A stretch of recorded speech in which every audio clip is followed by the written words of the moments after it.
my dear friends, welcome to ISE. Welcome to the Hindu editorial analysis cum vocabulary enrichment. నేను మీ Kiran sir. So ఈరోజు మనం మే 1కి సంబంధించినటువంటి కంటెంట్తో మీ ముందుకు రావడం జరిగింది. సో నిన్న మనం ఏదైతే అసైన్మెంట్ అలానే vocabulary ఎడిటోరియల్ రివిజన్, సో వీటన్నిటితో పాటు నిన్న ఇచ్చినటువంటి అసైన్మెంట్ అయితే డిస్కస్ చేసే ప్రయత్నం చేద్దాం. Those who have answered the questions ఒకసారి వారు చెక్ చేసుకోండి. చేయని వాళ్ళు కూడా ఎందుకు చేయలేకపోయారో ఒకసారి they try to do some. Okay, is it clear now? Right. So ఏమంటున్నాడు, there is a verb which is used in negative context. దానికి ఒక నౌన్ ఫామ్ ఉంది, అడ్జెక్టివ్ ఫామ్ ఉంది అంటున్నాడు. So what is this negative కాంటెక్స్లో వాడే verb? Okay, meaning ఏమంటున్నాడు? ఫ్రైటన్ అంటున్నాడు, టెరిఫైడ్, టెర్రరైజ్, భయపెట్టడం, అంటే ఇంటిమిడేట్. ఓకే, డేట్ ఏటీతో అండ్ ఏ వర్డ్స్ని కూడా వర్బ్స్ అవుతాయి. Intimidating, this is basically your adjective form. Intimidating experience antaru, which is an adjective. Intimidation, this is basically your noun. Intimidation ade noun ga vaadtam. Rendu kuda negative context lo vaade padalu ivanni, right? By default they are negative words. Intimidate, right? Terrorize, frighten, భయభ్రాంతులకు గురి చేయడం, right? Threaten చేయడం అని కూడా చెప్పొచ్చు. Threaten అని కూడా మనం చెప్పొచ్చు. Intimidate, ఫ్రైటన్, థ్రెటన్ ఒకలాంటివే కదా, భయపెట్టడం, right? So coming to this error part, Delhi chief minister Arvind Kejriwal put up a spiritual stand అన్నాడు. స్పిరిచువల్ ఎందుకు వచ్చింది ఇక్కడ? అబ్జర్వ్ చేశారా? స్పిరిటెడ్ అంటే జోష్తో, స్పిరిటెడ్ స్టాండ్ అంటే గట్టిగా, స్ట్రాంగ్ అని. In supreme court on Monday over his arrest in the liquor policy case, saying mere non-cooperation with the enforcement directorate cannot be a ground for his incarnation అన్నాడు. Incarnation అంటే birth. Incarceration అనే పదాన్ని వాడాలి. Incarceration which means imprisonment. Incarceration అంటే imprisonment, incarnation అంటే birth. Okay, that is wrong, right? తర్వాత stand దేని మీదమ్మా? In supreme court on Monday over his arrest. ఇక్కడ ప్రిపోజిషన్ అగెయిన్స్ట్ రావాలి. అగెయిన్స్ట్ హీజ్ అరెస్ట్, తన అరెస్ట్కి వ్యతిరేకంగా, అగెయిన్స్ట్. ఓకే, దాని మీద కాదు, దానికి వ్యతిరేకంగా. అగెయిన్స్ట్ అనేది అప్రోప్రియేట్ ప్రిపోజిషన్ అవుతుంది. Next let us talk about revision vocabulary. So మొన్న మనం నేర్చుకున్నటువంటి వర్డ్స్ ఒకసారి ఫాస్ట్గా రివిజన్ చేసే ప్రయత్నం అయితే చేద్దాం. ఓకే, యా, సబాల్టన్ అన్నాడు. సబాల్టన్ కమ్యూనిటీస్, అణగారిన వర్గాలు అంటాం, కింద స్థాయి వర్గాలు అని అంటాం, రైట్? సో హిందూ కమ్యూనిటీస్లో ఉండేటువంటి కింద స్థాయి, లైక్ ఎస్సీస్ ఎస్టీస్ కూడా ఉంటారు కదా హిందువుల్లో. సో వారిని ఉద్దేశించి సబాల్టన్ గ్రూప్ అని, సబాల్టన్ అని చెప్పుకుంటాం. Subaltern is basically adjective. So subaltern, sub అంటే అండర్ కదా, అంటే ఏమవుతుంది? ఇన్ఫీరియర్ అని చెప్పచ్చా? ఇన్ఫీరియర్. ఓకే, సో ఇన్ఫీరియర్ అంటే ఏంటి? తక్కువ అన్నట్టుగా కదా, ఇన్ఫీరియర్ అని అంటాం. సుపీరియర్, ఇన్ఫీరియర్ అలా. ఓకే, అసోసియేట్ అని, సబార్డినేట్ అని. ఓకే, అసోసియేట్, సబార్డినేట్ ఇవన్నీ మనం వాడుకోవచ్చు, right? Associate, assistant, clear? Next consolidation, this is basically noun. Consolidation ఇది కూడా చాలాసార్లు మనం డిస్కస్ చేసిన వర్డే, రిపీట్ అయిపోతాయి. ఒక స్టేజ్కి వచ్చేసరికి అన్ని వర్డ్స్ ఏమవుతాయంటే ఆల్రెడీ తెలిసినవే కనిపిస్తుంటాయి, బికాస్ మీరు చాలా వరకు వర్డ్స్ నేర్చుకుని ఉంటారు, అవే రిపీట్ అవుతుంటాయి. కన్సాలిడేట్ వినుంటారు మీరు, కన్సాలిడేటెడ్ ఫండ్ అంటారు కదా, consolidation, consolidate that is a verb. Consolidated that is your adjective. So consolidation అంటే ఏంటమ్మా? అన్నిటిని ఒక దగ్గర గ్యాదర్ చేయడం, అన్నిటిని యాడ్ చేయడం, ఇంటిగ్రేట్ చేయడం, that is basically your consolidation. అంటే మనం అమల్గమేషన్ అని చెప్పుకోవచ్చు. C will be your correct answer. Amalgamate చేస్తున్నాం అంటే మిక్స్ చేస్తున్నాం, కంబైన్ చేస్తున్నాం, right? Amalgamation is mix, or you can use the word combine, integrate, right? ఇదంతా కూడా మనం చెప్పుకోవచ్చు, రైట్? సి అమల్గమేషన్ ఇస్, అది కూడా నౌనే. అబ్జర్వ్ చేశారా? అమల్గమేషన్ కూడా ఐఓ ఎంత ఎండ్ అయింది కాబట్టి that is also a noun. Clear? Fusion అనొచ్చు, మర్జ్ అనొచ్చు. ఫ్యూజన్, మర్జ్ ఇవి కూడా వాడచ్చు. Merge, clear? నెక్స్ట్ ట్యాంపర్, ఇది వర్బ్ అమ్మా. ట్యాంపర్ చేయడం అంటే ఏంటమ్మా? దేన్నైనా మీరు అనవసరంగా దాన్ని ఎలకడం అంటారు కదా, ట్యాంపర్ చేయడం అంటే like making something fool. Tamper, striking is basically your adjective. Striking appearance అంటారు, అంటే attractive. Striking appearance is attractive ఈ. ఓకే, సంథింగ్ ఈజ్ స్ట్రైకింగ్ అన్నారంటే ఎవరినైనా ఉద్దేశించి మీరు స్ట్రైకింగ్ అపీల్ అన్నారనుకోండి, that means it is very attractive అని మనం చెప్పుకోవచ్చు. ఓకే, ఎక్స్క్విజిట్ అనొచ్చు, స్టన్నింగ్ అనొచ్చు. ఎక్స్క్విజిట్, స్టన్నింగ్ ఇవన్నీ కూడా మనం పాజిటివ్ కాంటెక్స్లో వాడే అడ్జెక్టివ్స్. క్లియర్? తర్వాత ఇంటర్ప్లే. ఇంటర్ప్లే అంటే ఒకదాన్ని ఒక రెండు ఫ్యాక్టర్స్ ఉంటే దీనివల్ల ఇది ఎఫెక్ట్ అవ్వడం, దానివల్ల ఇది ఎఫెక్ట్ అవ్వడం, అంటే ఒకదానికి ఒకటి ఎఫెక్ట్ అవ్వడం, ఒకదానివల్ల ఇంకొకటి ఎఫెక్ట్ అవ్వడం, మ్యూచువల్గా ఎఫెక్ట్ అవ్వడం, దట్ ఈస్ ఇంటర్ప్లే. అంటే ఇంటర్మెష్ అని చెప్పచ్చు. ఇంటర్మెష్ అన్న సేమ్. ఓకే, తర్వాత గాల్వనైజ్.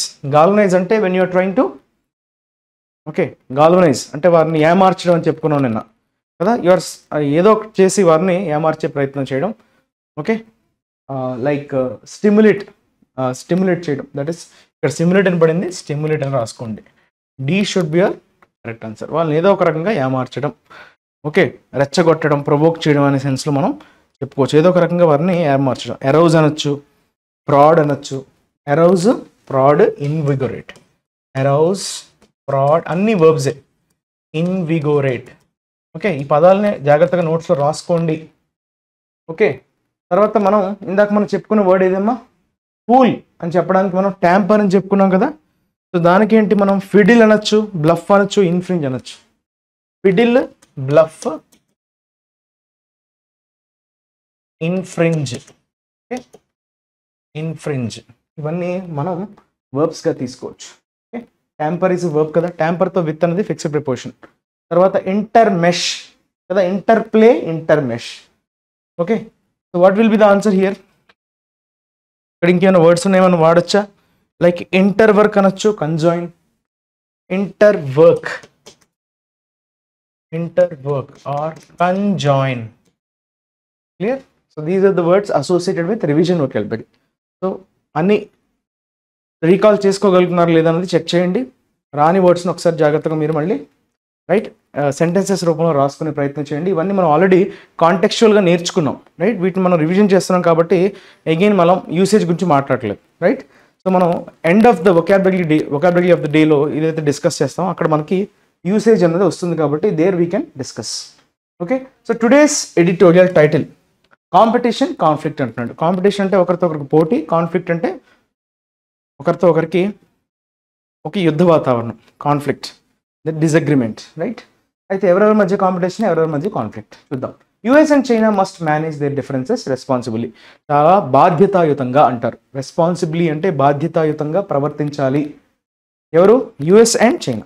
సో రెండు దేశాల మధ్య కాబట్టి ఇంటర్నేషనల్ రిలేషన్స్కి సంబంధించినటువంటి ఆర్టికల్గా మనకి అర్థమవుతుంది. సో ఇంటర్నేషనల్ రిలేషన్స్కి సంబంధించినటువంటి ఏం జరుగుతున్నాయి వరల్డ్లో, ప్రపంచంలో జరుగుతున్నటువంటి కాంటెంపరీ డెవలప్మెంట్స్ ఏంటన్నది మనం ఈ ఆర్టికల్ ద్వారా నేర్చుకుందాం, right? And what ever things, new words కావచ్చు, న్యూ ఫ్రేజెస్ కావచ్చు, రైట్? ఇవన్నీ మనం ఒకసారి ఎడిటోరియల్ పాయింట్ ఆఫ్ వ్యూలో అయితే డిస్కస్ చేద్దాం.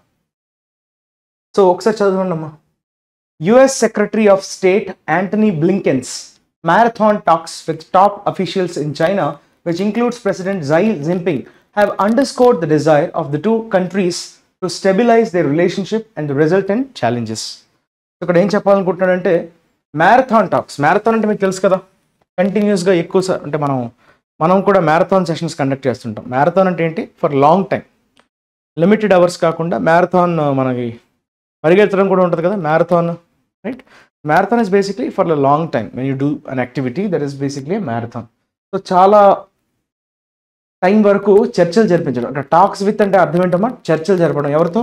చైనా యొక్క టాప్ అఫీషియల్స్తో. యుఎస్ సెక్రటరీ ఆఫ్ స్టేట్, మనం ఎలా అయితే మినిస్టర్ అని అంటామో, మన minister is equivalent to secretary of state. Okay, ఆయన పేరేంటమ్మా? Antony Blinken's. He belong to US. So అతను కంటిన్యూస్గా చర్చలు జరుపుతూనే ఉన్నారు యుఎస్ టాప్ అఫీషియల్స్తో, విచ్ ఇంక్లూడ్స్, అయితే అందులో ప్రెసిడెంట్ జై జింపింగ్ కూడా ఇంక్లూడ్ అయి ఉన్నారు. వారితో కూడా చర్చలు జరగడం జరిగింది Antony Blinken's. Okay, he is the US secretary of state.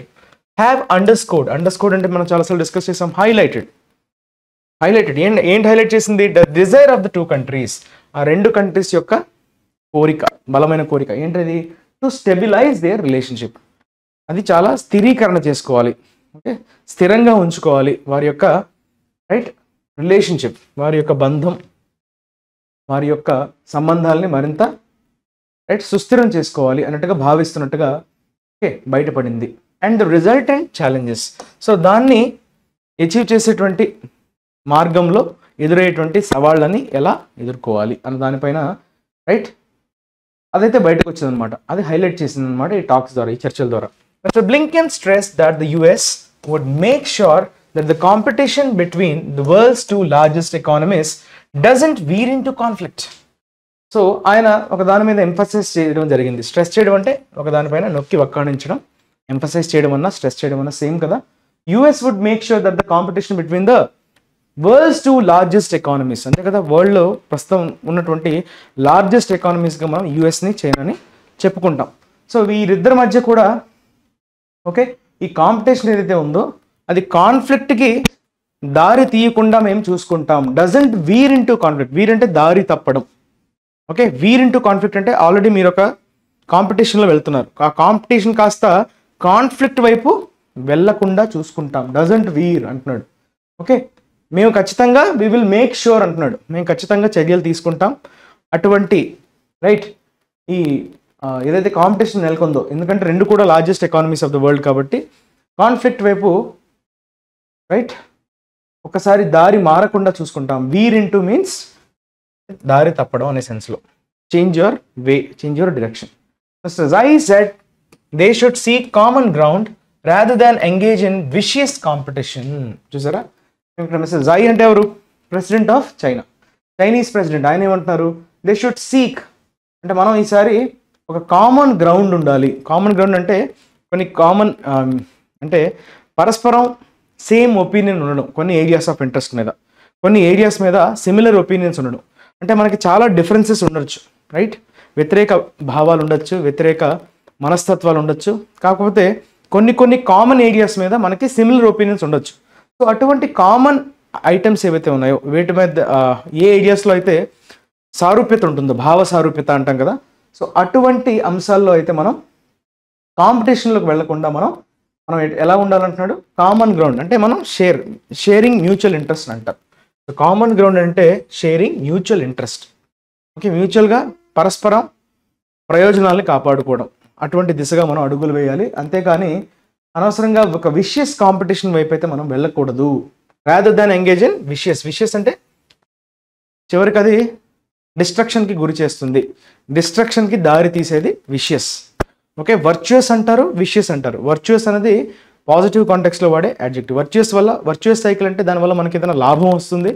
Vicious competition అనేది ఏంటంటే చివరికి మనకి నష్టాన్ని మిగులుస్తుంది అని అర్థం. That is vicious is used in negative context.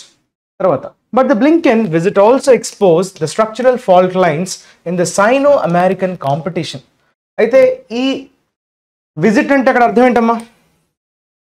ఇతని పర్యటన, ఇతను ఏదైతే చైనాలో పర్యటిస్తున్నారు ఇప్పుడు, అది దేన్ని ఎక్స్పోజ్ చేసిందంట? ఎక్స్పోజ్ చేయడం అంటే దేన్ని రివీల్ చేసింది, దేన్ని బయటపెట్టింది?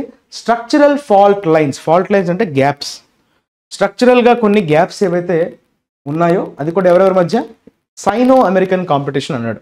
సైనో రిఫర్స్ టు చైనాకి అమెరికాకి మధ్య నెలకొన్నటువంటి కాంపిటీషన్లో కొంత ఫాల్ట్ లైన్స్ అంటే మీనింగ్ ఏంటమ్మా? స్ట్రక్చరల్ ఫాల్ట్ లైన్స్ అన్నాడు. అంటే స్ట్రక్చరల్గా కొన్ని గ్యాప్స్ ఉన్నాయి, ఫిజర్స్ అంటాం. ఫాల్ట్ లైన్స్ అంటే బేసిక్గా జాగ్రఫీలో వాడేటటువంటి టర్మ్ అనమాట ఫాల్ట్ లైన్స్. సో మనం అంటాం కదా బీటల్ అంటాం కదా, దట్ ఈస్ ఫాల్ట్ లైన్స్ అంటే గ్యాప్స్ అని అర్థం రైట్. సో అవి ఉన్నట్లుగా అయితే బయటపడ్డాయి అనమాట. He raised America's concerns about what he called China's support for Russia's defense industry and threatened actions if Beijing doesn't address this problem. So వారు ఏం లేవనెత్తారు? అమెరికా యొక్క కొన్ని ఇష్యూస్ని అయితే లేవనెత్తే ప్రయత్నం అయితే చేశారు. ఎవరు? మన secretary of state Antony Blinken. ఏమని? About what he called China's support. China already రష్యాకి డిఫెన్స్ ఇండస్ట్రీలో, డిఫెన్స్ విభాగంలో రష్యాకి అయితే సపోర్ట్ ఇస్తుంది చైనా. దాన్ని వీళ్ళు ఏంటి తప్పుబట్టారు. Okay, raised concerns about what he call China support for Russia's defence industry and threatened actions. So ఒక రకంగా థ్రెటన్ చేశారనమాట. ఇట్లా చేస్తే మాత్రం బాగా ఉండదు అన్నట్టుగా థ్రెటన్ చేయడం జరిగింది. ఇఫ్ బీజింగ్ అంటే if China doesn't address this problem, China కానీ ఈ సమస్యకి పరిష్కారం కనుగొనని ఎడల మేమైతే ఖచ్చితంగా ఏదైనా యాక్షన్ తీసుకోవచ్చు అన్నట్టుగా రకమైనటువంటి థ్రెట్కి గురి చేసింది US. China slammed the hypocrisy. Slammed అంటే తిప్పి కొట్టడం. స్లామ్ చేసిందంటే దాన్ని టిట్ ఫర్ టాట్ అంటాం కదా, నువ్వు నన్ను కొడితే నేను తిరిగి కొట్టడం. స్లామ్ చేసిందంటే దాన్ని కంప్లీట్గా క్రిటిసైజ్ చేయడం. దేన్ని క్రిటిసైజ్ చేశారు? The hypocrisy and irresponsibility of the US.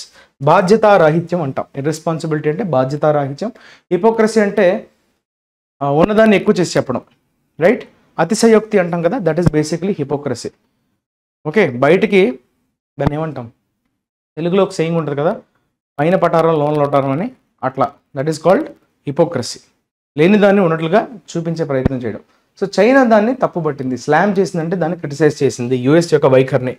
Which just decided to send military and worth $61 billion to Ukraine and then made groundless accusations against normal economic and trade exchanges between China and Russia.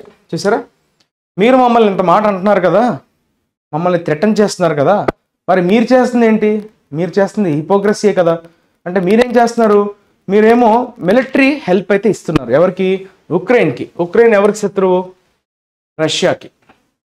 రష్యాకి శత్రువు అంటే రష్యాకి మీకు పడట్లేదు అంటున్నారు, మరి రష్యాకి శత్రువైన ఉక్రెయిన్కి ఎలా help చేస్తున్నారు? అంతే కదా. సో ఉక్రెయిన్కి అక్కడ ఎయిడ్ ఎంతమ్మా? $61 billion హెల్ప్ అనేది మాత్రం వీళ్ళు సెండ్ చేశారంట. Just decided to send military aid, military support. Aid అంటే అక్కడ సపోర్ట్. $61 billion వర్త్ అయినటువంటి మిలిటరీ ఎయిడ్ని ఉక్రెయిన్కి అయితే ఇవ్వడం అనేది గ్రౌండ్లెస్ accusations against normal economic and trade exchange. ఇక్కడ ఎందుకు ఇలా పెట్టాడు? గ్రౌండ్లెస్ అంటే అక్కడ అర్థం ఏంటమ్మా? బేస్లెస్ అని అర్థం. ఎటువంటి బేస్లెస్ అంటాం కదా, బేస్లెస్ అంటే ఏంటి? నిర్ధారణ ఏమి లేకుండా, ప్రూఫ్స్ ఏమి లేకుండా. బేస్లెస్ ఎక్యుజేషన్స్ అంటే ఎలిగేషన్స్. ఓకే, మీరు చేసేటువంటి ఎక్యుజేషన్స్కి ఎక్కడ కూడా బేస్ లేదు అని చెప్పడం. అది కూడా నార్మల్గా ట్రేడ్ ఎక్స్చేంజెస్, ఎకనామిక్ ట్రేడ్స్ ఏవైతే జరుగుతాయి ఎక్స్చేంజెస్ బట్టి, దాన్ని మీరు అనవసరంగా బేస్లెస్ ఎలిగేషన్స్ చేస్తున్నారు అన్నట్టుగా చైనా తిప్పికొట్టింది. బిట్వీన్ చైనా అండ్ రష్యా, మా ఇద్దరి మధ్య అనవసరమైనటువంటి గొడవలు సృష్టిస్తున్నారు. నార్మల్గా జరిగేటువంటి ఎకనామిక్ ఎక్స్చేంజెస్ని, ట్రేడ్ ఎక్స్చేంజెస్ని మీరు అక్యూజేషన్స్ చేయడం అనేది కరెక్ట్ కాదన్నట్టుగా చైనా స్లామ్ చేసింది. China also attacked the US policy towards Taiwan and the South China Sea and urged Washington to look at China's development in a positive light. China ఇంకోసారి కూడా దాడి చేసింది. ఏమని? చైనా యొక్క విధానం, యుఎస్ యొక్క విధానం దేని పట్ల? తైవాను అండ్ సౌత్ చైనా, ఈ రెండిటి పట్ల యుఎస్ వైఖరిని తప్పుపట్టింది చైనా. అలానే యుఎస్ని ఒకసారి చైనా డెవలప్మెంట్ కోసం ఒక పాజిటివ్ లైట్లో చూడాల్సిందిగా పేర్కొంది China. Okay, China's look at China's development in a positive light, దాన్ని ఆప్టిమిస్టిక్గా చూడాల్సినటువంటి అవసరం ఉంది. అనవసరంగా మీరు తైవాన్ పట్ల, సౌత్ చైనా సీ పట్ల యుఎస్ యొక్క వైఖరిని తప్పుపట్టింది China. Next, both the US and China have mutual misgivings అన్నాడు. What do you mean by misgivings? Mis అనేది కొంచెం నెగిటివ్ వర్డ్ కదా. మిస్గివింగ్స్ అంటే అర్థం ఏంటంటే ఒకరి పట్ల ఒకరికి అనుమానాలు ఉండడం, పరస్పరంగా ఒకరి పట్ల ఒకరికి అనుమానాలు ఉండడాన్ని యూ కాల్ ఇట్ యాస్ మిస్గివింగ్స్. అది కూడా డీప్ అంటున్నాడు, చాలా లోతైన. పరస్పరం అంటాం కదా, దట్ ఈస్ మ్యూచువల్. ఓకే, అంటే యుఎస్ పట్ల చైనాకు ఉండడం, చైనా మీద యుఎస్కు ఉండడం, సో ఒకరి మీద ఒకరికి అనుమానాలు ఉండడమే మిస్గివింగ్స్ అంటాం. US national defence strategy documents name China as revisionist power and A facing technological and military challenger. US national defence strategy documents, so ఆ డాక్యుమెంట్స్ ఏవైతే ఉన్నాయో నేషనల్ డిఫెన్స్కి సంబంధించి, అది కూడా యుఎస్కి సంబంధించినటువంటి నేషనల్ డిఫెన్స్ స్ట్రాటజీ డాక్యుమెంట్స్. ఆ డాక్యుమెంట్స్లో చైనాని ఎట్లా పేర్కొన్నారంట? రివిజనిస్ట్ పవర్ అని అన్నాడు. అంటే అర్థం ఏంటి? ఇది ఈజీగా మీరు ఆన్సర్ చేయొచ్చు. అంటే రివైజ్ అంటాం కదా, రివైజ్ అంటే ఏంటమ్మా? దేనైనా చేంజ్ చేయడం. రివిజన్ అంటాం, పే రివిజన్ అంటారు కదా. పే రివిజన్ అంటే అర్థం ఏంటి? పేలో మార్పులు తీసుకురావడం కదా. రివైజ్ చేస్తున్నారంటే ఏంటి? మార్పులు తీసుకురావడం. రివైజ్ ద సిలబస్ అంటాం, revise the notification. So revise అనేది బేసిక్గా చేంజ్. అయితే రివిజనిస్ట్ పవర్ అంటున్నాడు అంటే అర్థం ఏంటి? అంటే అందరూ ఇప్పుడు కంట్రీస్ అన్నీ కూడా ఒక కామన్గా కొన్ని పాయింట్స్కి అంగీకరించి కొన్ని కన్వెన్షన్స్ జరుగుతాయి, రైట్? ఒక వాట్ వి సే ఒప్పందాలు అవుతాయి కదా, ఆ ఒప్పందాలన్నింటినీ అన్ని కంట్రీస్ కూడా దానికి ఆమోదిస్తాయి. కానీ చైనా మాత్రం ఏం చేస్తుంది, దానికి ఏదో ఒకటి చిన్న మెలికి పెడుతుంది, దాన్ని ఫాలో కాకపోవడం, దాన్ని ఫ్లౌట్ చేస్తుంది. FLOUT, ఫ్లౌట్ అంటే వైలేట్ చేయడం. సో బికాస్ అంటే అది మాటికి వైలేట్ చేయడం వల్ల వచ్చేటువంటి మీనింగ్ ఏంటి? So what it wants to convey అంటే ఇప్పుడు ఉన్నటువంటి ఎగ్జిస్టింగ్ రూల్స్ అనేవి ఎవరికి వాళ్ళు అనుకూలంగా ఉన్నప్పుడు వాళ్ళు ఏర్పరచుకున్న దాన్ని మార్చాల్సినటువంటి అవసరం ఉందన్నట్టుగా చైనా ఇండైరెక్ట్గా చెప్తూ ఉంటుంది, అలా ఫ్లౌట్ చేసి, రైట్? సో మీరు మార్చండి రూల్స్ మీకు అనుకూలంగా, మీరున్న టైంలో మీరు ఏవైతే ఏర్పాటు చేశారో, రైట్? US మంచి సూపర్ పవర్గా ఉండేటప్పుడు మీరు మీకు అనుకూలంగా కొన్ని మార్చేసుకున్నారు, వాటిని రివైజ్ చేయాల్సినటువంటి అవసరం ఉందని చైనా చాలాసార్లు ఫ్లౌట్ చేస్తుంటుంది, వైలేట్ చేస్తుంటుంది. దాన్ని ఇక్కడ రివిజనిస్ట్ పవర్గా మెన్షన్ చేశారు యుఎన్స్ డిఫెన్స్ స్ట్రాటజీకి సంబంధించినటువంటి డాక్యుమెంట్స్. అంటే facing technological and military challenge. Facing అంటే దూసుకుపోతున్న, టెక్నాలజీ పరంగా చూసుకున్నా, అలానే మిలిటరీ రంగాల్లో చూసుకున్నా కూడా ఛాలెంజ్ చేసే విధంగా, యుఎస్ని ఛాలెంజ్ చేసే విధంగా ఎదిగింది China. The US has imposed export controls to limit China's growth in strategic sectors, particularly semiconductors, and imposed high tariffs on Chinese goods. Okay, exports మీద కొన్ని ఆంక్షలు అయితే విధించింది US. ఓకే, అది కూడా దేనికి సంబంధించిందమ్మా? Strategic sectors. చైనా యొక్క గ్రోత్ని, ఎదుగుదలని కొన్ని స్ట్రాటజిక్ సెక్టర్స్, ఓకే, ఇంపార్టెంట్ సెక్టార్స్లో దాని గ్రోత్ను ఆపడానికి, లిమిట్ చేయడానికి కొన్ని రిస్ట్రిక్షన్స్ అయితే ఇంపోజ్ చేయాల్సి వచ్చింది US. అవి కూడా సెమీ కండక్టర్స్కి సంబంధించినటువంటి రిస్ట్రిక్షన్స్ కావచ్చు, అలానే imposed high tariffs on Chinese goods. China's నుంచి వచ్చేటువంటి ఐటమ్స్ మీద విపరీతమైనటువంటి టారిఫ్ని అయితే ఇంపోజ్ చేయడం జరిగింది. దానివల్ల చైనా గ్రోత్ని కొంచెం ఆపడానికి వీళ్ళ దగ్గర ఏదో ఒకటి పెట్టుకోవాలి కదా, వారి పిలకని పెట్టకపోతే వారి మాట వినరు కదా. So they will train to, okay, ఎక్కడో కొంత ఇబ్బంది పెట్టే ప్రయత్నం అయితే చేస్తుంది US. It has also double down అంటే మరింత పెంచడం. డబుల్ డౌన్ అంటే మరింత పెంచడం, ఇంకొంచెం ఇంటెన్సిటీని ఇంక్రీజ్ చేయడం. On it support for Taiwan. So already తైవాన్కి సపోర్ట్ చేస్తుంది ఎవరమ్మా? US తైవాన్కి సపోర్ట్ చేస్తుంది, అది మరింత ఎక్కువ చేయడం, ఇంటెన్సిఫై చేయడం. అండ్ బాల్స్టర్డ్ అంటే సపోర్ట్ చేయడం. Bolster means support. డిఫెన్స్ విషయంలో cooperation with the Philippines. Defence cooperation, defence రంగంలో వారికి సహకారం అందించడం, ఫిలిప్పీన్స్ కంట్రీకి డిఫెన్స్ పరంగా, అలానే తైవాన్కి కూడా సపోర్ట్ ఏదైతే అప్పటి నుంచి ఎక్స్టెండ్ చేస్తూ వస్తుందో US, దాన్ని మరింత, ఓకే, ఎక్కువ చేయడం, రైట్, ఇంటెన్సిఫై చేయడం. Which has disputes with China. కాకపోతే ఈ ఫిలిప్పీన్స్, తైవాన్ ఏంటి? చైనాకి శత్రువులు కదా. Which has disputes with China. Philippines already చైనాతో సరిగ్గా లేదు, not in good terms. Especially South China సీకి సంబంధించినటువంటి కాన్ఫ్లిక్ట్ వల్ల వీరిద్దరికీ కూడా ఇప్పుడు పొసగడం లేదు. Beijing has blamed the US for South China Sea tensions and called Washington's support for Taiwan as an intervention in its internal affairs. అలానే China ఏం చేసింది? యుఎస్ని క్రిటిసైజ్ చేసింది, బ్లేమ్ చేసింది. ఏమని? సౌత్ చైనా సీలో నెలకొన్నటువంటి కొన్ని ఉద్రిక్తతలు, టెన్షన్స్ అంటే అక్కడ ఉద్రిక్తతలు. అలానే and called Washington support. So US యొక్క సపోర్ట్ని అయితే తైవాన్ కోసం యుఎస్ యొక్క సపోర్ట్ను కూడా కోరుకుంది చైనా. ఓకే, సో మీరు ఖచ్చితంగా ఇంటర్వేన్ అవ్వండి. ఓకే, ఇంటర్వెన్షన్ అంటే ఏంటమ్మా? జోక్యం చేసుకోండి. Intervention in its internal affairs. మా అంతర్గత వ్యవహారాల్లో కూడా మీరు జోక్యం చేసుకొని సమస్యని పరిష్కరించండి అన్నట్టుగా యుఎస్ని అడగడం జరిగింది. ఓకే, కాల్డ్ వాషింగ్టన్ సపోర్ట్ అంటే America support for Taiwan as an intervention in its internal affairs. Okay, so intervention అంటే మనం చెప్పుకున్నాం కదా, ఇంటర్వీన్ అనే పదానికి ఇంటర్వెన్షన్ అనేది నౌన్ ఫామ్. ఇంటర్వీన్ అంటే సో సమస్యకి పరిష్కారాన్ని కనుక్కోవడం. ఇంటర్ఫియర్ అనేది wrong word, negative word. Intervene is positive word. While it is practically impossible to reset ties given these structural challenges, there are areas of cooperation as well. ఇదంతా reset అంటే మళ్ళీ దాన్ని పునఃప్రారంభించడం. Reset అంటే మనకు తెలుసు కదా, రీసెట్ బటన్ ఉంటుంది ఫోన్లో. రీసెట్ బటన్ కొడితే ఏమవుతుంది? డిఫాల్ట్గా ఎలా ఉండేదో అలా మారిపోవడం. That is basically reset. అంటే మొత్తం ఏమైనా ప్రాబ్లమ్స్ ఉంటే వాటిని కంప్లీట్గా తొలగించడం అనే సెన్స్లో we use the word reset. అంటే ముందు ఎలా ఉండిందో ఆ నార్మల్ మోడ్కి వచ్చేయడం, that is basically reset. So practically అది జరిగే పరిస్థితి కనిపించడం లేదు. బికాజ్ ఇప్పుడు ఉన్నటువంటి ఛాలెంజెస్ని దృష్టిలో పెట్టుకొని స్ట్రక్చరల్గా ఉండేటువంటి ఛాలెంజెస్, సవాళ్ళు, there are areas of cooperation as well. చాలా సహకారం ఉండేటువంటి రంగాలు ఉన్నాయి. ఓకే, అవి కూడా ఉన్నాయంట. In November 2023 when presidents Xi and Biden met in California, both sides decided to resume bilateral military to military communication, cooperation in addressing the risks of artificial intelligence, and launch efforts to control the production of fentanyl. Okay, ఇది చూసారా 2023. Okay, ఇద్దరు ప్రధానులు, ఇక్కడ చూసుకుంటే president జై Jinping, అక్కడేమో Biden, వీళ్ళిద్దరు కూడా కాలిఫోర్నియాలో కలవడం జరిగింది. Okay, both side decided to resume అంటే కంటిన్యూ చేయడం. ఓకే, కంటిన్యూ చేయడం ద్వైపాక్షిక military to military communication. So ఈ వ్యవస్థ ఏదైతే ఉందో అది రెండు వైపులా కూడా మనం కంటిన్యూ చేద్దాం అన్నట్టుగా వాళ్ళు డిసైడ్ అయ్యారు. అలానే cooperate in addressing the risks of artificial intelligence. Artificial, కృత్రిమ మేధ అంటాం కదా. సో ఆర్టిఫిషియల్ ఇంటెలిజెన్స్కి సంబంధించినటువంటి రిస్క్స్ ఏవైతే ఉన్నాయో, ఓకే, ఆ రిస్క్స్ని మనం అడ్రస్ చేయగలగాలి. ఓకే, దానికోసం కావాల్సినటువంటి సహకారం ఒకరినొకరు అందించుకుందాం అన్నట్టుగా వాళ్ళు డిసైడ్ అయ్యారు. And launch efforts to control the production of fentanyl. Okay, ఇది ఒకసారి చెప్పండి, ఫెంటనిల్ అనేది ఏంటి?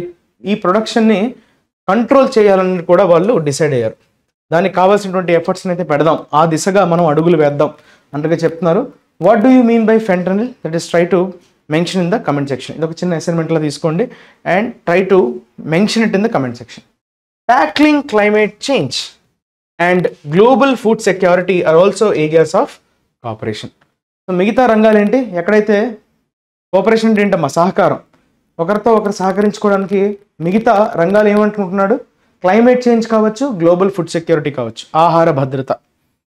ఆహార భద్రతకి సంబంధించి అలానే క్లైమేట్ చేంజ్ పరంగా మనం దాన్ని ఎలా అడ్రస్ చేయాలి, ఎలా ట్యాకిల్ చేయాలి అనే ఏరియాస్లో మనం పరస్పరం ఓకే సహకరించుకోవాలన్నట్టుగా కూడా వాళ్ళు డిసైడ్ అయ్యారు. A key lesson from the Cold War is that if competition between superpowers turn ugly, it could affect the world through proxy conflicts, economic wars and diplomatic crisis. So ఒక ముఖ్యమైనటువంటి పాఠం, గుణపాఠం మనం ఏం నేర్చుకోవచ్చు? కోల్డ్ వార్ అంటే second world war తర్వాత cold war వచ్చింది కదా, అంటే రెండు గ్రూప్స్గా విడిపోయాయి. వెస్టర్న్ యుఎస్, రష్యాతో కూడుకున్నటువంటి ఒక కూటమి, యుఎస్తో కూడుకున్నటువంటి కూటమి, రైట్? ఈ కోల్డ్ వార్ ద్వారా మనము ఎటువంటి గుణపాఠాన్ని నేర్చుకున్నాం అంటే, ఒక రెండు సూపర్ పవర్స్ మధ్య కాంపిటీషన్ కానీ బాగా ఎక్కువైపోయి అది మరింత అగ్లీ అయిపోవడం అంటే ఏంటమ్మా? ముదిరిపోవడం. బాగా ముదిరిపోయితే ఏమవుతుంది? ఖచ్చితంగా ప్రపంచం దానికి ఎఫెక్ట్ అవ్వాల్సి వస్తుంది. It would effect the world. ప్రపంచం మొత్తం దానికి రైట్ ఎఫెక్ట్ అవ్వాల్సి వస్తుంది through proxy conflicts. Proxy conflicts అంటే ప్రత్యక్షంగా పార్టిసిపేట్ చేయకపోయినా ఏదో ఒక వైపు, ఎవరికైనా రెండు కంట్రీస్ మధ్య వివాదం వచ్చినప్పుడు రైట్ ప్రత్యక్షంగా వారికి సపోర్ట్ ఇవ్వకుండా ఒకరి పక్షాన ఉండడం, that is called proxy conflicts.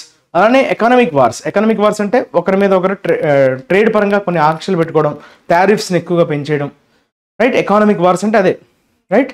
డైరెక్ట్గా మనం వార్స్ చేయకపోయినా రైట్ ఇండైరెక్ట్గా వారిని ఇబ్బంది పెట్టడం, రైట్? టారిఫ్స్ పెంచేయడం, డ్యూటీ, ఇంపోర్ట్ డ్యూటీని పెంచేయడం, రైట్? కొన్ని రిస్ట్రిక్షన్స్ ఇందాక చెప్పాం కదా, ఎక్స్పోర్ట్ కంట్రోల్స్ అని, హై టారిఫ్స్ అని చెప్పి మనం నేర్చుకున్నాం కదా.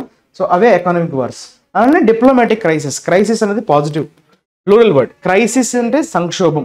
Crisis singular, crisis plural. As the two most powerful countries they should stay away from repeating history.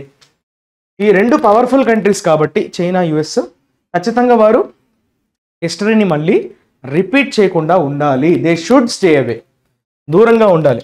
హిస్టరీని repeat చేయకుండా వాళ్ళు కొంత దూరంగా ఉండాలి, మళ్ళీ అయితే చేయకూడదు. Even if they are not able to resolve their ideological and geopolitical differences, they should build the guardrails that could prevent the competition from turning ugly and stay focused on the areas of cooperation, addressing the common challenges of the world. Okay?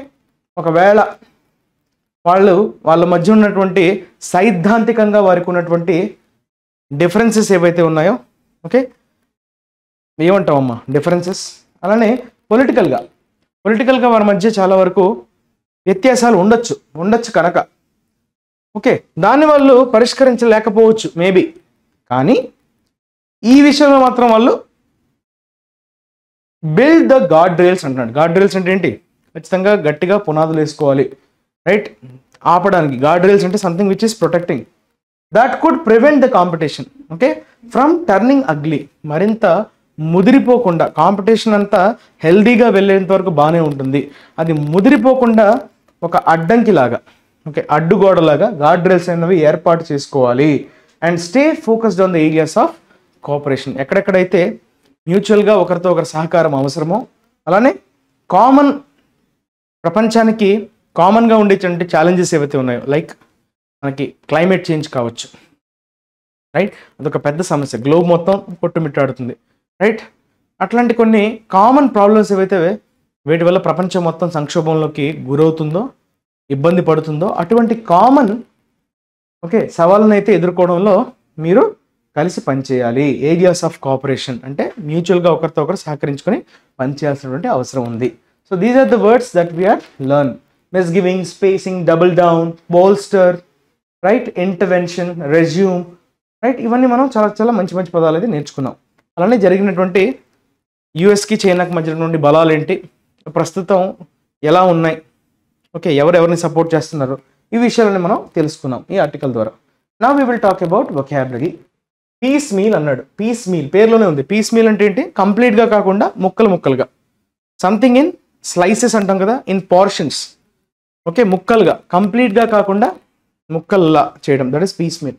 So step by step అనొచ్చు, okay. By fits and starts అంటే ర్యాండమ్గా, not regular. By fits and starts అంటే something which is doing irregularly అని చెప్పొచ్చు, okay, ఇర్రెగ్యులర్గా, ర్యాండమ్గా అని చెప్పొచ్చు, right? So not gradual అని చెప్పొచ్చు, అంతేగాని ఒకేసారిగా కాకుండా, డ్రాస్టిక్గా కాకుండా మెల్లమెల్లగా. Do we fix it all now or do we approach it piecemeal over time? So మెల్లమెల్లగా స్టెప్ బై స్టెప్గా వెళ్దామా, ఒకేసారి చేసేద్దామా అంటున్నాడు. Not done according to a plan but done at different times and different ways. రకరకాలుగా sporadic అని కూడా చెప్తారు. స్పొరాడిక్, ఈ పదం కూడా చాలా important. Sporadic is basically your adjective, sporadically is your, okay, adverb. Sporadically is basically your adverb. Clear? Next piecemeal అయిపోయింది కదా. పీస్ మీల్ ఎలా చెప్పాడు? Approach it how piecemeal over time. Next subvert, verb కదా, invert verb. Subversion, this is your noun form. Subversion అనేది noun form. Subversive, this is basically your adjective. Subvert అంటే ఏంటి? Sub అంటే under అని చెప్పుకున్నాం కదా. సబ్వర్షన్ అంటే ఏంటమ్మా? ఎవరినైనా మనం కిందకి పడేయటం, డీస్టెబిలైజ్ చేయడం, వారికి ఉన్న స్టెబిలిటీని, okay, when you try to destabilise someone అంటే వారికి ఉన్నటువంటి అస్థిరంగా చేయడం, that is destabilise. Overthrow, topple, కిందకి పడేయటం అనే సెన్స్లో. The rebel army is attempting to subvert the government అంటే ప్రభుత్వాన్ని కూలగొట్టే ప్రయత్నం చేస్తుంది. సబ్వర్ట్ చేస్తుందంటే కూల్చే పని చేస్తుంది. టాపుల్ చేయడం అంటే పడగొట్టేయడం. Undermine the power and authority of an institution or system. Vitiate, this is also a verb. Vitiate అంటే డ్యామేజ్ అనొచ్చా? ఎస్. నెగేట్, నిర్వీర్యం చేయడం, నో మోర్ ఫంక్షనింగ్, దాన్ని నెగేట్ చేయడం అంటే నల్లిఫై చేయడం అంటాం కదా. క్వాష్ అన్నా, నెగేట్ అన్నా, నల్లిఫై అన్నా, ఇవన్నీ కూడా verbs. Development programmes have been vitiated by the rise in population కదా. పాపులేషన్ పెరగడంతో ఏమవుతుంది? డెవలప్మెంట్ ప్రోగ్రామ్స్ కూడా నోచుకోవట్లేదు. బికాస్ ఆఫ్ రైజింగ్ పాపులేషన్ బాగా విపరీతంగా పెరిగిపోవడం వల్ల have been damaged, negated. Vitiated means, okay, nullify అయిపోతున్నాయి, కంటిన్యూ కాలేకపోతున్నాయి. Spoil or impair the quality or efficiency of something. దేని యొక్క ఎఫిషియన్సీ అయినా స్పాయిల్ అయిపోవడం, డ్యామేజ్ అవ్వడం అనే సెన్స్లో వాడచ్చు. Those are the synonyms. Next kickback అనేది బ్రైబ్ కదా. లంచాన్ని మనం కిక్ బ్యాక్ అంటాం, right? Bank head got a contract to supply computers to the department in exchange for a kickback, exchange for a bribe, లంచం. Okay, payment made to someone especially illegal for providing help, a job or a piece of business. ఒక business వల్ల కావచ్చు, ఒక job కోసం కావచ్చు, ఎవరి దగ్గర లంచం తీసుకోవడం, that is basically your kickback. That is a noun. Kickback అనేది ఏంటమ్మా? Okay, this is a noun. Clear? Next tenable. Tenable is ABLE కదా, ఇది యాడ్జెక్టివ్. సంథింగ్ ఈజ్ టీనబుల్ అంటే ఏంటి? విచ్ ఇస్ ఇంప్లిమెంటబుల్, ఫీజిబుల్ అనొచ్చు, realise అవ్వడం అంటే దాన్ని మనం గ్రౌండ్లో చూడగలగడం, గ్రౌండ్ మీద దాన్ని రియలైజ్ చేయగలగడం అంటే ఏంటి, ఇంప్లిమెంట్ చేయగలగడం. The board has decided that his position as the chairman is no longer tenable అంటే ఇంకా కంటిన్యూ అయ్యే అవకాశం లేదు అని చెప్పడం. అంటే which is not reasonable, which is not possible okay to achieve or defend, that is tenable. Next tamper, ఇందాక చెప్పుకున్నాం కదా, ట్యాంపర్తో మనకి ఏమొస్తుందని చెప్పుకున్నాం, విత్ అనే ప్రిపోజిషన్ ఫిక్స్డ్. ట్యాంపర్ విత్ అంటే దాన్ని అనవసరంగా స్పాయిల్ చేయడం, ఓకే, డ్యామేజ్ చేయడం, డీఫేస్, ఇంటర్ఫియర్, ఇవన్నీ కూడా సినోనిమ్స్గా చెప్పచ్చు. ఓకే, ఏదైనా ఎస్పెషల్లీ మనకి ఈవీఎంకి సంబంధించినటువంటి ట్యాంపరింగ్ ఎక్కువగా మనం విన్నాం.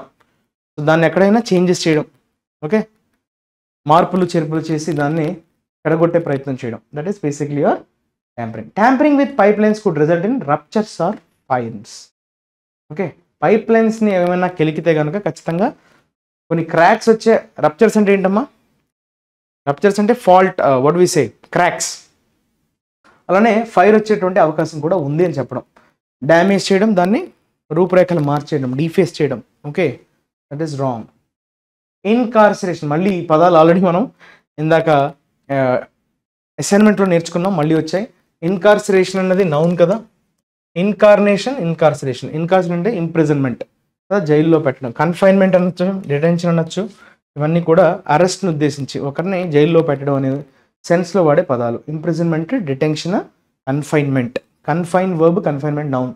డిటెన్షన్ ఓకే, అది కూడా ఎవరిని కదలనివ్వకుండా 4 గోడల మధ్య ఉంచేయడం, ఇంప్రిజన్ చేయడం. The prisoner was sentence to 5 months of incarceration. 5 months, 5 నెలల 5ని మనం ఇన్కార్సరేషన్ అంటాం. The act of putting or keeping someone in prison or in place used as a prison, that is basically incarceration. తర్వాత adversary. Adversary అనేది noun. అంటే ఏంటమ్మా, adverse పేరులోనే ఉంది కదా, యాడ్వర్స్ అంటే నెగిటివ్. యాడ్వర్స్ ఇంపాక్ట్స్ అంటాం కదా, ఇది negative adjective. Adversity, this is basically your noun, ఇది కూడా నెగిటివ్ కాంటెక్స్లో వాడతాం. అడ్వర్సిటీ అంటే మనకి నెగిటివ్, రైట్. Prosperity, adversity. అలానే అడ్వర్సరీ, రైవల్, ఎనిమీ. ఫో అనొచ్చు, రైవల్ అనొచ్చు, ఎనిమీ. ఈ saw her as his main adversary, ప్రత్యర్థి అంటాం, with in the company. Okay, శత్రువు, ప్రత్యర్థి అని చెప్పొచ్చు. అడ్వర్సరీ, పొలిటికల్ అడ్వర్సరీ, రాజకీయ ప్రత్యర్థులు. Next will talk about assignment of the day. ఇదైతే అందరూ ఖచ్చితంగా ఆన్సర్ చేయాల్సిందే. Okay, please go through this క్వశ్చన్స్ని జాగ్రత్తగా అబ్జర్వ్ చేసి వీటి ఆన్సర్స్ని కమెంట్ సెక్షన్లో అయితే మెన్షన్ చేయండి. హౌ మెనీ వర్డ్స్, 1 2 3 4 5 6 6 లెటెడ్ వర్డ్ అమ్మా, and it is used as a verb. అలానే నౌన్గా కూడా వాడచ్చు, నౌన్గా కూడా వాడే పదం అది. ఓకే, ఇక్కడైతే వర్బ్గా వాడుతున్నాడు, రెండు కూడా సేమ్ అనమాట. అంటే వర్బ్గాను వాడచ్చు, నౌన్గా వాడచ్చు. అంటే ఇది హోమోనిమ్గా చెప్పచ్చు, అదొక హోమోనిమ్ అమ్మ. మీ అందరికీ నౌన్గా బాగా పరిచయం ఉన్న వర్డ్ అది. ఓకే, అది వర్బ్గా వాడేటప్పుడు నెగటివ్ కాంటెక్స్లో వాడతామంట. మ్యానిపులేటెడ్, ఓకే, మ్యానిపులేట్ అని అనొచ్చు. అలానే టింకర్, నందిని, పందిని నందిని చేయడం అంటారు కదా, right. They are trying to some manipulation. Okay, ఇందాక ఒక పదం వచ్చింది కదా, ట్యాంపర్, అదే అలాంటిదే. టింకర్ అన్నా, మ్యానిపులేట్ అన్నా, ట్యాంపర్ అన్నా కూడా same verbs. The contempt proceedings against, okay, their co-founder Baba Ramdev and his close associate Acharya Balakrishna was initiated in a petition framed by the IMA. Okay, ఇక్కడ errors ఏమున్నాయో comment సెక్షన్లో అయితే mention చేయండి. Okay, so what are those errors and how do we rectify that. So left సైడ్లో ఎర్రర్ని పెట్టండి, right సైడ్లో దాని కరెక్షన్ని పెట్టండి. Okay, that's all for today. Thank you for watching the video. రేపు వచ్చే కంటెంట్ని మళ్ళీ వీటి ఆన్సర్స్తో నేను మీ ముందుకు వచ్చేస్తాను. అంతవరకు స్టే ట్యూన్డ్ టు ISE. అలానే వీడియోని లైక్ చేయడం మర్చిపోవద్దు, మీ ఫ్రెండ్స్తో షేర్ చేయడం మర్చిపోవద్దు. Take care, your Kiran sir signing off. Have a nice day.